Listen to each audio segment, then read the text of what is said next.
একদম রাম মন্দিরের সামনে রয়েছে আমরা আমরা দেখে নেব যে রাম মন্দিরকে ঠিক কিরকম দেখতে লাগছে, কিরম করে রাম মন্দির সেজে উঠেছে।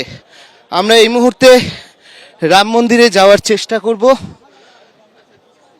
ঠিক এই জায়গায় যেরকম ভাবে সবাইকে জুতো খোলার ব্যবস্থা রয়েছে, আমরা যদি সিঁড়ি দিয়ে উঠে যাই তাহলে যেরকম জানি যে পূর্ব দিকের 32টা সিঁড়ি পেরোনোর পরে সিংহদুয়ার, এবং আমরা ইতিমধ্যেই প্রবেশ করছি সিঁড়ি দিয়ে। আমরা দেখতে পাচ্ছি সেই রাম মন্দির খুব সুন্দর করে সাজানো হয়েছে। আমরা দেখতে পাচ্ছি যে ঠিক কতটা সুন্দর করে সাজানো হয়েছে।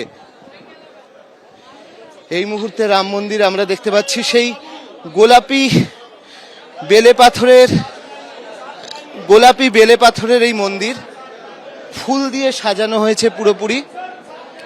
এই যে পাথরগুলো রয়েছে, এই পাথরগুলো কিন্তু রাজস্থান থেকে নিয়ে আসা হয়েছে, গোলাপি বেলে পাথর, এবং সেই গোলাপি বেলে পাথর দিয়ে এখানে কাজ করা হয়েছে। এবং সোনার দরজা যেটা আমরা দেখেছি, এই হচ্ছে সেই সোনার দরজা, একদম সোনার দরজা এখানে রয়েছে, খুব সুন্দর তাতে কাজ রয়েছে। আমরা যদি মূল মন্দিরের দিকে যাই তাহলে আজকেই আমরা জানি যে আজকে কিন্তু রামলালার মূর্তি প্রতিষ্ঠা করা হয়েছে, প্রাণ প্রতিষ্ঠা হয়েছে। আমরা ভেতরে প্রবেশ করার চেষ্টা করব। আমরা এই মুহূর্তে ভেতরে প্রবেশ করার চেষ্টা করব। এই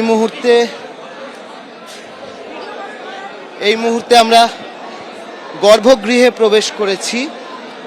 আমরা জানি যে নগর শৈলী রীতিতে এটা তৈরি হয়েছে, এবং নগর শৈলী রীতিতে তৈরি হয়েছে।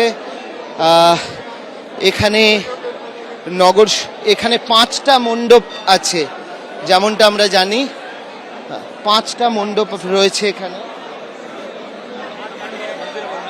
5টি মণ্ডপ আছে, নৃত্য মণ্ডপ আছে, সভা মণ্ডপ আছে, রঙ্গমণ্ডপ আছে, প্রার্থনা মণ্ডপ আছে, গীত মণ্ডপ আছে, এরকম বিভিন্ন মণ্ডপ রয়েছে, 5টা মণ্ডপ।